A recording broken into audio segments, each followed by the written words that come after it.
সাকিব মুস্তাফিজের কল্যাণে টাইগারদের শ্বাসরুদ্ধকর জয়।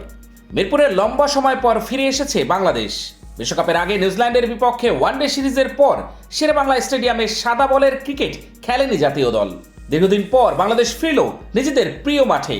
সেই ফেরায় স্বস্তির এক জয়ও এসেছে বটে, তবে রেখে গিয়েছে অনেক প্রশ্ন।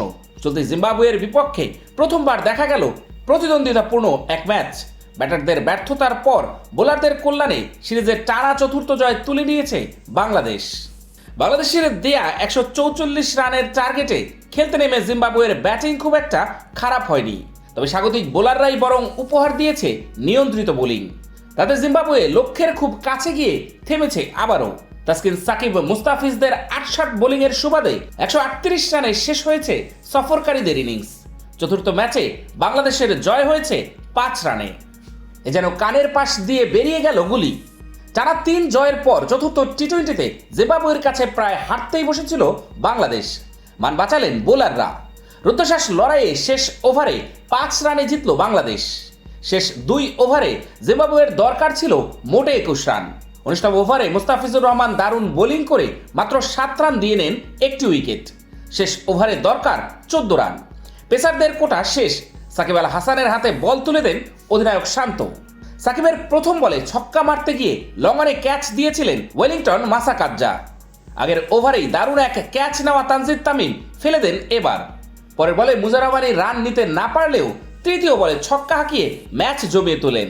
3 বলে দরকার 7 রান, হাতে 2 উইকেট। জিম্বাবুয়ের তখনও জেতার সুযোগ ছিল, তবে সাকিব নিজের মেধার সবটুকু খাটিয়েই যেন হারিয়ে দিল প্রতিপক্ষকে। চতুর্থ বলে মুজারাবানির মুভমেন্ট দেখে অফসাইডে ওয়াইড দেন সাকিব। এগিয়ে আসা মুজারাবানি হন স্ট্যাম্পিং। পরের বলেই রিচার্ড এনগারাভাকে বোল্ড করে দলকে জয়ের উচ্ছ্বাসে ভাসান বিশ্বসেরা অলরাউন্ডার সাকিব। মিরপুর শেরেবাংলা স্টেডিয়ামে টস হেরে ব্যাটিং পায় বাংলাদেশ। অফ ফর্মে থাকা লিটন দাস একাদশে নেই। তানজিদ হাসান তামিমের সঙ্গে ওপেনিংয়ে নামেন সৌম্য সরকার। ঝড়টা অবশ্য তানজিদ তামিমই তোলেন। পাওয়ার প্লের মধ্যে 6 ওভারে 57 রান তোলে বাংলাদেশ, তার মধ্যে 41 রানই তামিমের। এই রান তিনি করেন 27 বল খেলে। সৌম্য কেবল সাপোর্ট দিয়ে গেছেন পাওয়ার প্লেতে।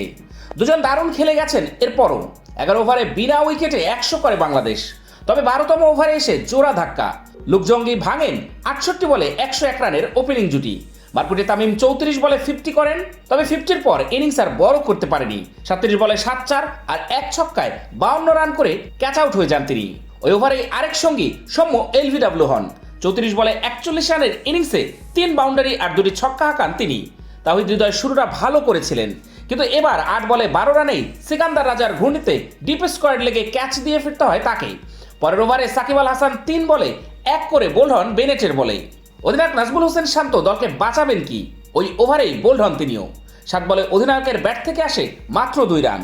বিনা উইকেটে ছিল 101, সেখান থেকে আর 22 রান তুলতে 5 উইকেট হারিয়ে বসে বাংলাদেশ। 123 রানে 5 উইকেট খোয়ানোর পর জাকের আলীও হাল ধরতে পারেননি। 7 বলে 6 করে ক্যাচ দিয়ে ফেরেন তিনি। সেখান থেকে আর ঘুরে দাঁড়াতে পারেনি টাইগাররা। জিম্বাবুয়ের লুকজঙ্গি 20 রানে 3 উইকেট শিকার করেন। 2টি করে উইকেট নেন রিচার্ড এনগারাভা আর ব্রায়ান বেনেট।